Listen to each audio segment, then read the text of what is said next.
In this video, I'm going to show you how to use GitHub Actions. What we'll be doing in this video is first creating a basic workflow for a Git project using GitHub Actions, and we're going to be using a sample project that we're going to provide in this course.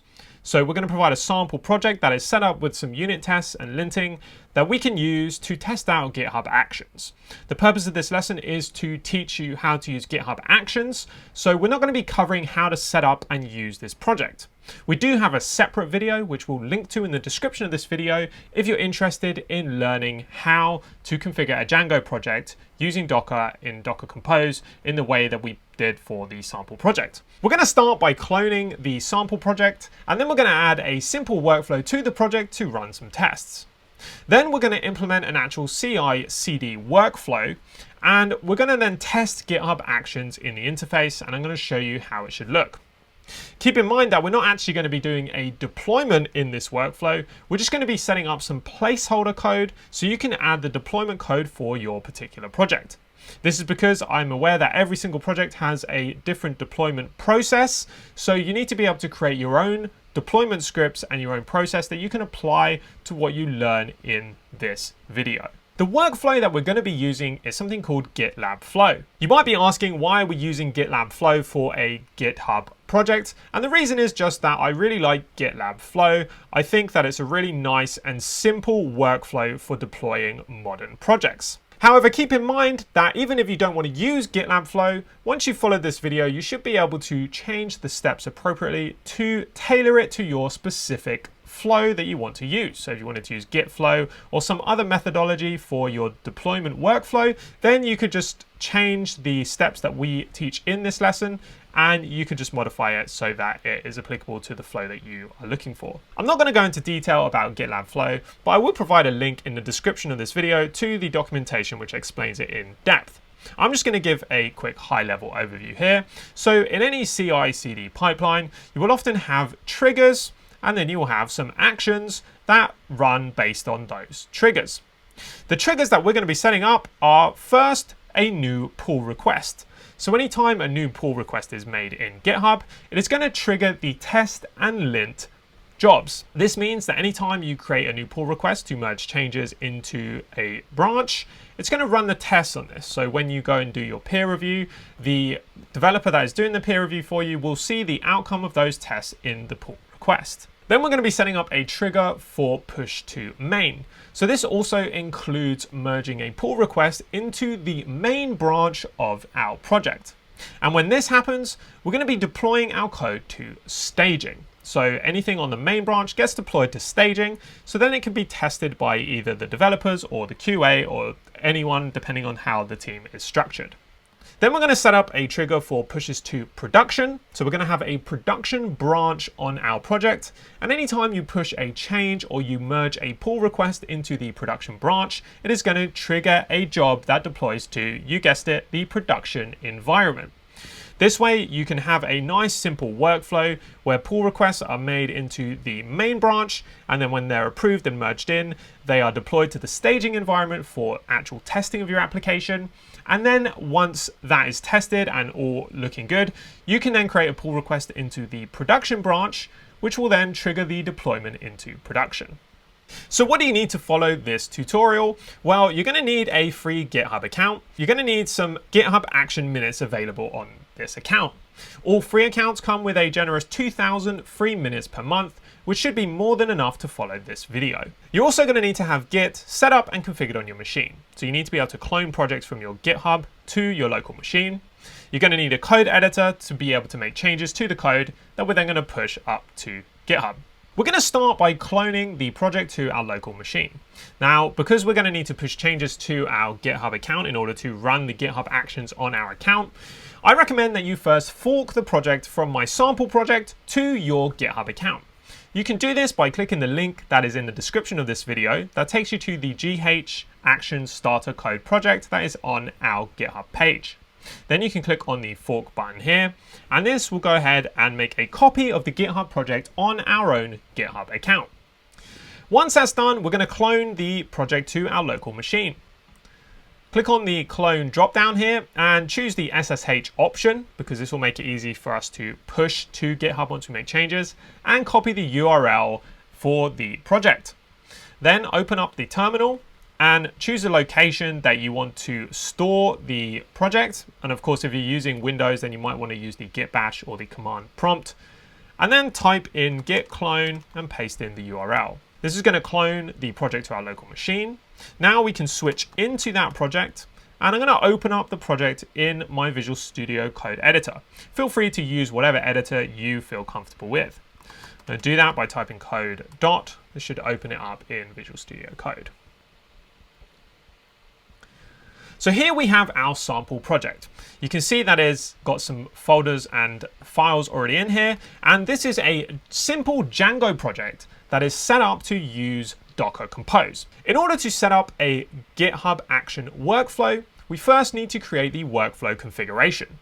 Now this needs to be put in a specific location in our project. And that location is in a directory called .github and then in a subdirectory called workflows. Let's go ahead and add that now by creating a new file in our project, and it needs to be in the .github directory /workflows/ and then the name of the YAML file that we're going to use to store the configuration. I'm going to call this cd.yml. You can add as many workflows as you want to your project. However, we're just going to be adding one because that's all we're going to need for this particular example. This is where we put our GitHub Actions workflow configuration. It's a YAML file, which is a standard configuration syntax. So we're going to start by adding 3 dashes, which is recommended when you add new YAML files, and you don't need to add it, but it's just recommended because it kind of standardizes the file format and it tells you that this is supposed to be a YAML file. Now, below these 3 dashes, we're going to define the name for our workflow. We can do this by typing name, continuous deployment. And this is the name that is going to appear in the GitHub Actions page when our workflow runs. So we're going to be seeing this in a bit once we push our configuration up to GitHub, and I'm going to show you how this looks. So this is basically just a human-friendly name that you can see on the GitHub project page for when you're running this workflow. Now we need to define when the workflow runs. If you remember, I mentioned that we're going to be setting up our workflow to run on various different triggers. First, we're just going to set it up to run every single time a new change is pushed to the Git project. So we're just going to do that by typing on:push. So this line here on:push basically tells GitHub Actions that we want to run this workflow every single time a change is pushed to our project. We're going to be making some changes to this later, but just for this demo right now, we're going to leave it as on:push. Next, we need to define the jobs for our workflow.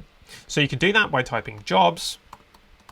And I'm just going to type the job out here. If you follow along with me, I'm going to type it all out and then I'll explain it line by line what each line does after it's all written down. So we can type jobs and then a tab and then hello-gh-actions : and then name : hello GitHub Actions. And then below that we'll add runs-on : Ubuntu -20.04, and then steps : and then another indentation here, name : checkout, and then another indentation here underneath name. We're going to type users : actions / checkout at v2. And then we're going to add another step here. So make sure this indentation here is level with this first one. And we're going to type name : run tests, and then run : echo running tests. Okay, so we've defined our first job here, and now I'm just quickly going to explain what each line of this does. So we have the first line on line 6, which says jobs. This defines a new jobs block within our workflow configuration. As you might expect, all of the jobs that you create in your workflow need to be put underneath this jobs block, and you can have multiple different jobs running for any given workflow. Then we have the ID of the job on line 7. So this is an ID that we create, And the only requirement is that is a unique ID for all of the jobs in this jobs list. It needs to be unique because you can reference these jobs from other jobs if you want to do something like, for example, wait for a job to complete before we continue with the next job. And I'm going to be showing you that in a bit. Then you have the name line on line 8, and this is basically the human readable name that is going to appear in the GitHub Actions page. After that, you have the runs on, and this tells GitHub Actions what runner we want to run our job on. There are various different runners that are available. I'll put a link in the description which has all of them listed out here. So at the time of making this video, you currently have the option of Windows Server, various different versions of Ubuntu, and Mac OS. We're going to be using the latest version of Ubuntu that is available at the time of making this video, and I recommend pinning it to a specific version. So that's why we use the 20.04 here. This way, if new versions are released, it doesn't automatically upgrade our project to use the new version and therefore risk breaking the steps. This allows us to control when we want to use newer versions or not. Next, we have this steps block. So any job that you create in a workflow can contain multiple different steps. Each step is essentially just a command that runs for our job. You can see here we have on lines 11 and 12 the checkout step. This is a standard step that is used for many different workflow jobs that's used to check the code out for the job. If you've used something like GitLab CI/CD or Travis CI, then you might be a bit confused because this you would expect to happen automatically when your job runs. However, with GitHub Actions, you need to manually check out the job using this checkout action as the first step of your workflow job. The reason for this is I believe there may be some jobs that you run that don't need to have access to your code. Therefore, for example, if you were to create a job that triggered an update to a Slack channel every time you did a deployment, you wouldn't necessarily need to access the code of your project in order to run that job. So this allows you to save time by not checking out the code, and it also improves the security a bit because the job doesn't have access to the code that you're using unless you specifically give it access. This uses line here is using a specific GitHub action. So GitHub Actions are available for free, and there's a repository of various different GitHub Actions available. And these are pre-built steps that can be used for your job. And this particular one is obviously a very common one because many people need to check their code out when they are running jobs for the CI/CD workflow. I'll link to this documentation for this action in the description of this video. Next, we have our run test step on line 13 and 14. What this will do is it will just echo running test text to our output. So we're not actually running the test at this point. We're just doing this for demonstration purposes right now. So we're just going to do this to test out GitHub Actions. We're not actually going to be running any tests at this point. We're going to be doing that later on in this video. So that's how you set up a very minimal basic job with GitHub Actions. Let's go ahead and save this file and then open up your terminal, and we're going to commit and push the changes to GitHub.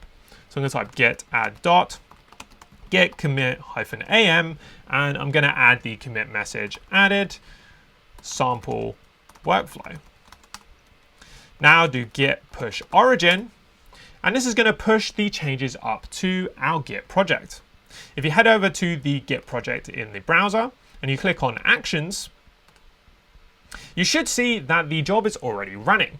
So because we've added the configuration and we pushed a change, which has triggered a job to run, you can see that it automatically runs here. And as I mentioned, we configured it to run on every single push that we do to our project.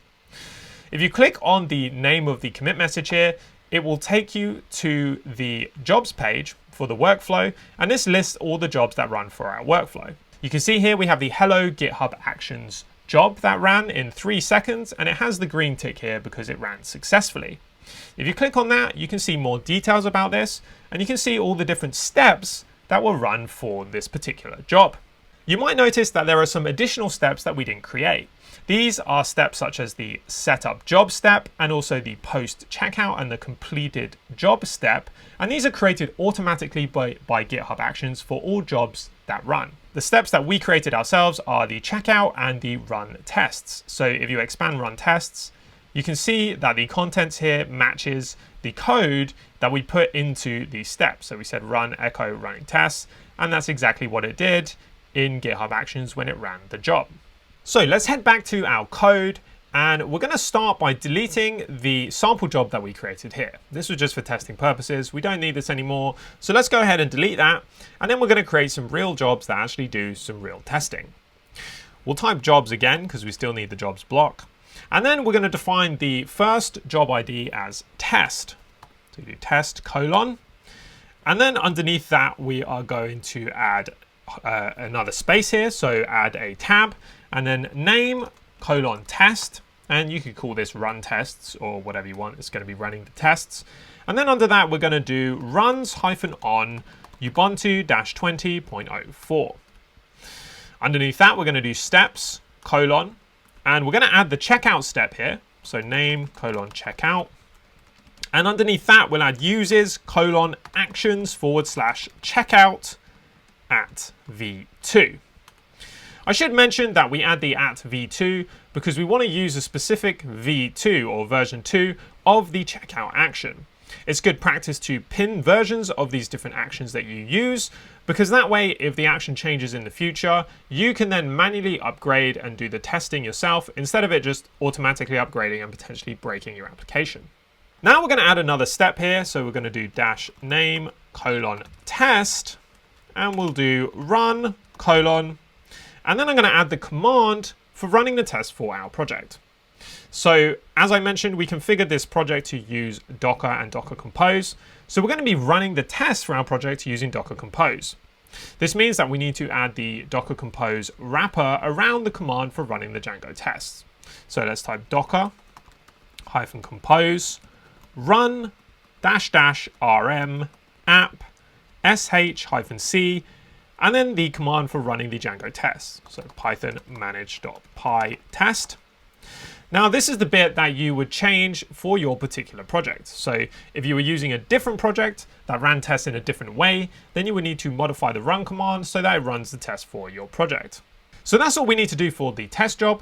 Now let's go ahead and add a linting job using a tool called Flake8, which will run some basic linting on our Python code. I'm going to add a new job here. So I'm going to delete the indentations to the point of our first job here. So we want to be level with the test job. We're going to type lint colon and then name colon lint. You could also type runs linting or something if you wanted that to appear inside GitHub Actions. Then we'll type runs-on. And again, we'll use Ubuntu-20.04. Then below this, steps colon and then -name colon checkout. And then uses colon actions / checkout at v2, and then -name colon lint, and then we're going to do run colon docker -compose run --rm app sh-c, and then flake8.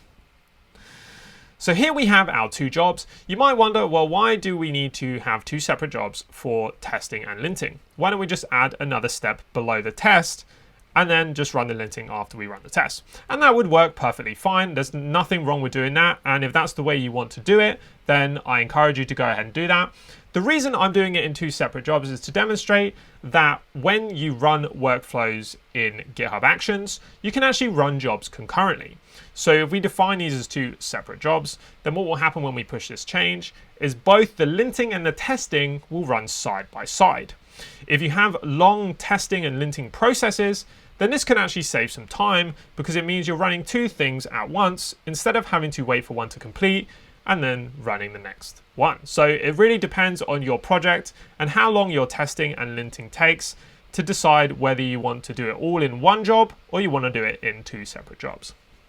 Okay, so now let's go ahead and save the file, and we're going to commit this change up to GitHub. So we'll open up terminal or the command prompt and type git commit -am.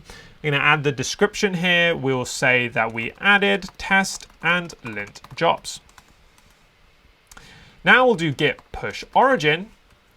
This is going to push the changes to GitHub. We'll head over to our GitHub page. And if you click on actions again, This will take you to the actions page, and you can see that even before we got there, the job was already running. If you click on the workflow that is running by choosing the name here, you can see that it's currently running our test and lint jobs, and they're both running at the same time. If you click on any one of these, you can see the current progress, and the test job is currently at the test step, and you can see as it works through the different commands that it needs to run, it is testing our project. So we're going to go ahead and wait for that to finish, and then we'll continue.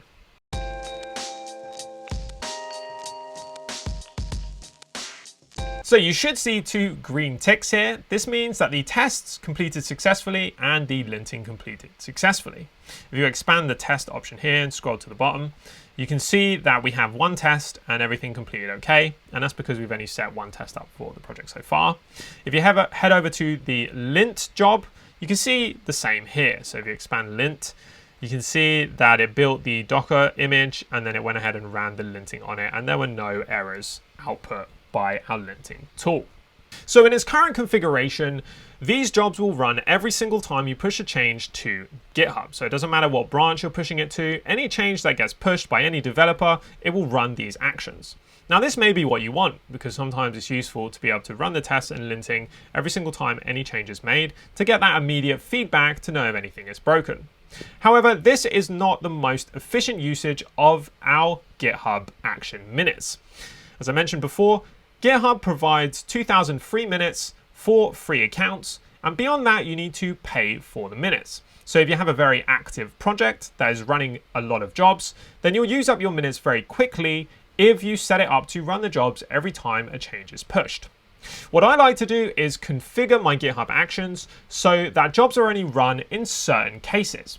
And those cases are when a pull request is created, or when we merge into the main branch, or if we merge into the production branch. I'm going to show you how you can configure your GitHub Actions to do that now. If you open up your project and make sure you have the cd.yaml file open, we're going to modify this on block here. So this is how you define when the workflow is run. And there are many different configurations that you can set up here. There are many different ways that you can trigger a workflow. They're all described in the official documentation for GitHub Actions, and I will of course link that in the description. We're going to be changing this on block here, and we'll do that by moving the push to the line below and adding an indentation. So we still want it to run when a change is pushed to the project, but we want to set up some conditions on that push so it's only run in certain scenarios. After push, we're going to add a colon, and then we'll add another indentation, and we're going to type branches, colon, and under that we're going to do indentation, dash, main, and below that, dash, production. So this configures it to only run if a change is pushed to main or production branches. So this is the syntax for configuring which branches will run the job when changes are pushed to them. In a normal developer setup, developers shouldn't be pushing directly to main or production. They should always be going via a pull request, and ideally the Git project is configured so that developers can't just push changes to these branches. They need to actually create a pull request and have that peer reviewed before they're merged into the branches. So this means that the jobs will not run every single time a developer pushes a change, because usually they'll be pushing changes to a feature or bug fix branch on their project. Now we just need to add one more line here. So below the branches block, we're going to delete the indentation to be level with the push block. And we're going to type pull underscore requests, or pull request singular, colon, and then open and close the square brackets. So what this will do is it will configure it to also run the job when a new pull request is created. So the classic workflow might be a developer is pushing to a feature branch. When they're happy with the feature, they create a merge request or a pull request into the main branch. This then triggers the testing and linting to run, which will give them the immediate feedback to determine if the tests are passing or not.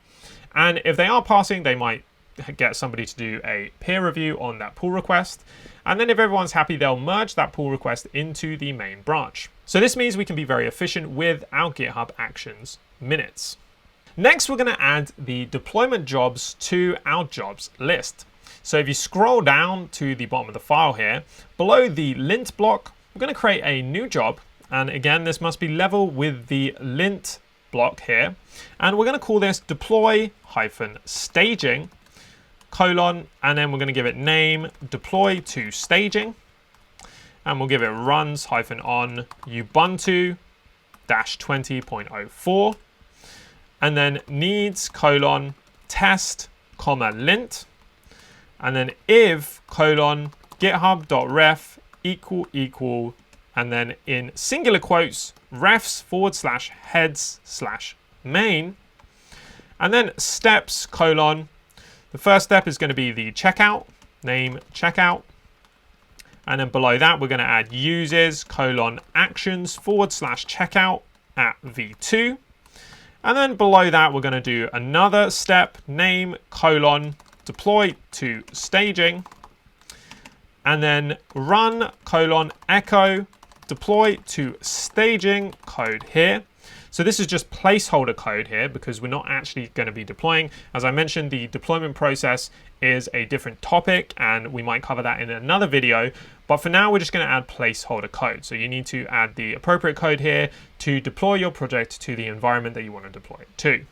So that's all the steps for the deploy staging. We're going to add the deploy production, but first I'm just going to walk through and explain these lines because there's a couple of new lines here that you may not be familiar with from the previous jobs. So we define our ID as deploy staging. We explain that that's the unique ID for our job. Then we have the human readable name here, deploy to staging. This is what will appear in GitHub Actions. Then runs on because we want to run it on the Ubuntu 20.04 runner. Now we have this needs line here. So what does this do? Well, the needs line tells GitHub Actions that in order for this job to run, we need these two jobs here to complete first. So we're referencing the ID of the test and lint jobs. So this test here matches the test ID here, and lint here matches the lint. So basically what this does is it says, if these jobs don't run and pass successfully, then don't run this job. We need these two jobs to complete first in order to do the deployment. And of course we do this because we don't want to be deploying code concurrently as we're running our tests and linting, because if the testing or linting fails, we want to stop the deployment and we don't want to continue and deploy code where the tests are failing, because that just results in issues and bugs in production. Below the needs line here, we have the if line. So this is a condition that we can add to jobs to tell it to only run in a certain condition. So unless this condition is true, this job will not be run. The condition that we're setting up here is github.ref refs /heads/main. What this does is it says only run if this change is being merged into the main branch. The syntax for the if statement here is defined in the official documentation for GitHub Actions, which I'll link to in the description. You can add many different conditions depending on your needs for your project. Next, we're going to go ahead and add deploy production. So I'm just going to copy this block here because it's going to be more or less the same. And paste it here. Make sure the indentation is correct. And I'm just going to change the staging to production, or we'll just keep this prod. And then we'll change the name to deploy to production. We have runs on. We're going to still want the testing and linting to complete. We'll change the reference here of the branch to the production branch. We'll leave the checkout as it is, and we'll just change this to deploy to production and echo deploy to production code here. Okay, so we can save this file, go back to our terminal or the command prompt window if you're using Windows. We'll commit the change, git add dot git commit -am added deployment jobs and conditions. Then we'll push the changes up to GitHub, so do git push origin. And what we should see here is the job automatically running. So if you go into actions, again, you should see it running our job, and this is because we pushed directly to the main branch. We didn't create a feature branch yet because we're just doing some testing, but because we've made a change to the main branch, it is going to run the two jobs here, and then it is going to run the deploy to staging job. So we'll just wait for that to finish, and then we'll continue.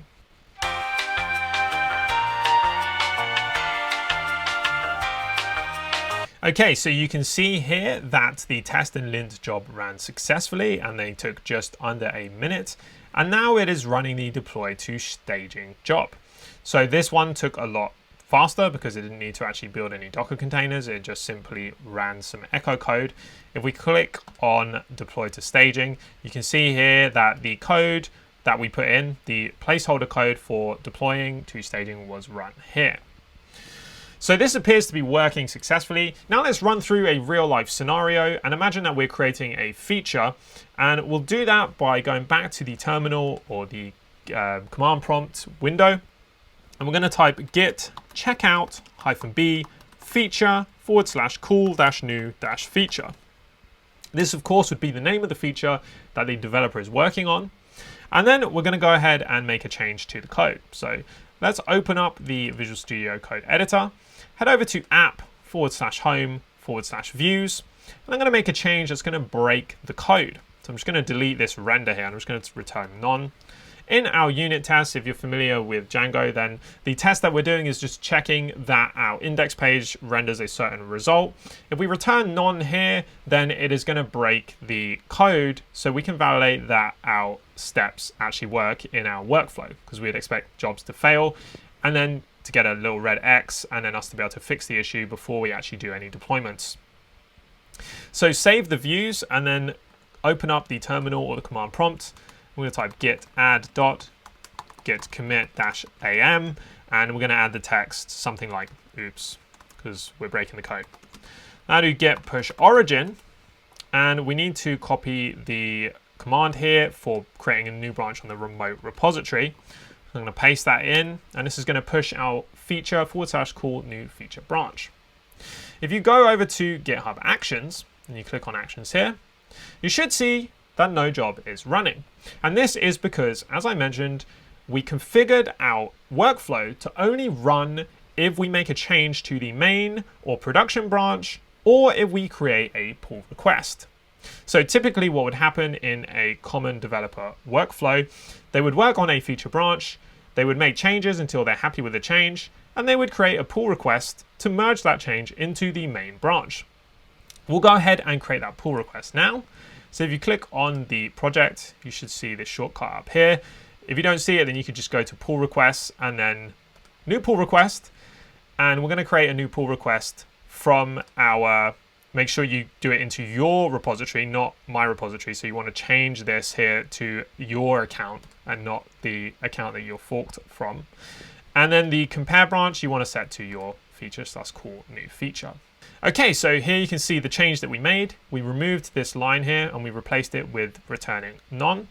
So if we go ahead and create the pull request, and then we don't need to add any comment in here right now because we're just doing a test, you'll see that in a moment the jobs will automatically trigger. So here you can see that it has triggered the test and the linting to run for our project. Now what we will do is wait for this to complete, and then we'll continue on with the video. I should also mention at this point that it is possible to configure your GitHub project to require that the test pass in order to merge the request. So this is useful if you're working in a team and you have lots of developers. You can actually ensure that pull requests cannot be merged into the branch until the tests are passed successfully. For this demo, we're not going to be going into that. We might create a separate video on how to do that later. For this video, we're not going to be doing that, but if you are interested in learning how, then please leave some comments in the video to let us know, so then we can go ahead and create a video about this later on. So you can see here from the pull request view that we got these red X's here, and it says 2 failing and 2 skip checks. So the 2 failing checks are the lint and the test steps. So these failed. If you click on details, it will take you to the page and it will show you the actual step that failed, and it will give you the details in the terminal output for that particular step. Here you can see that we got an error with failed errors 1, and it was just an error with the unit tests. If you click on linting, you'll also see something similar except for the linting. You can see here that we had the unused Django.shortcuts.render, which is all related to the change that we deliberately made to break our code. Now what we can do is go back to our code and let's fix this change. So I'm just going to do undo here. or you can type render and then render request and then home/index.html, and then save the file. And let's go ahead and fix this in our code by typing git commit -am fixed broken view, and then we'll push this up to Git. Now we go back to the project and we head back to the pull request that we opened. You can see that the jobs automatically run again. And this is because we already have a pull request open for that branch. So anytime we push any changes, it's going to automatically run the test again because there's an open pull request. Once this pull request is changed or either closed or merged in, then those jobs will stop automatically running when we push changes to the branch. Now we're going to wait for these jobs to finish and then we'll continue.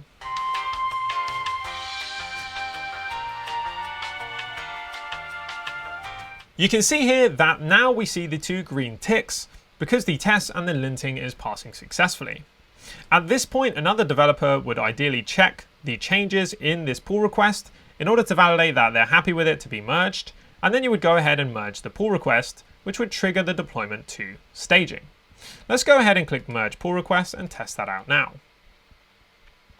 Okay, now it's good practice to delete any branches on the remote repository anytime they've been merged in, just to keep the Git project clean. So I'm going to click on delete branch, and then I'm going to head over to actions, and you can see here that it is running a workflow for merge pull request 1 from, and then the details of where it's merging it from. If you click on that, you can see the details of this job. So we're just going to wait for this workflow to finish running the test and lint jobs, and then we should see that it initiates the deploy to staging job.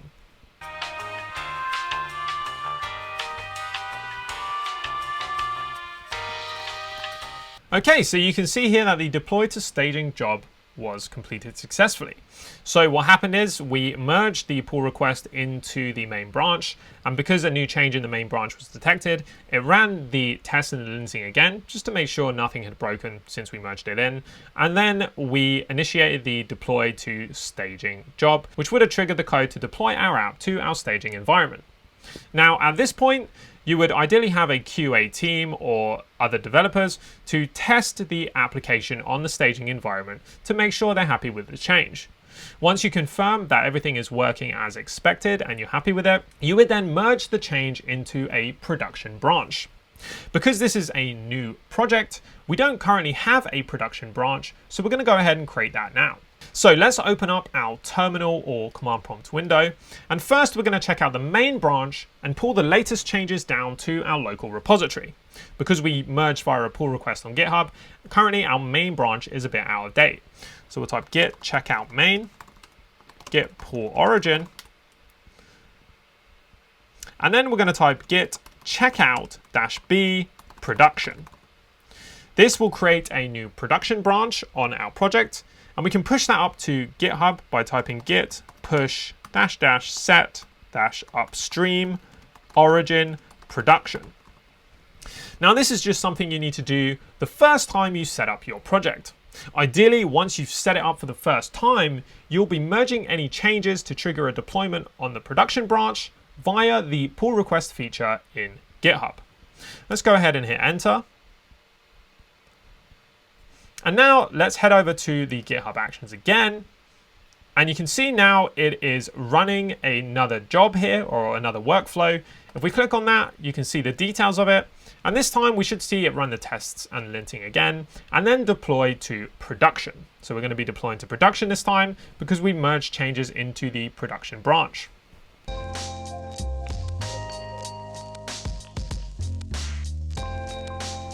Okay, so you can see here that the production change was deployed successfully, or at least the deploy job ran successfully. Now you would go ahead and check the changes are deployed and working on your production environment.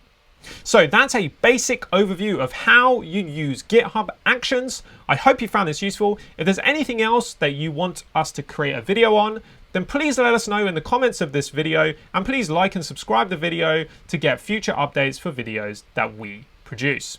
Thanks so much for watching, and I'll see you in the next video.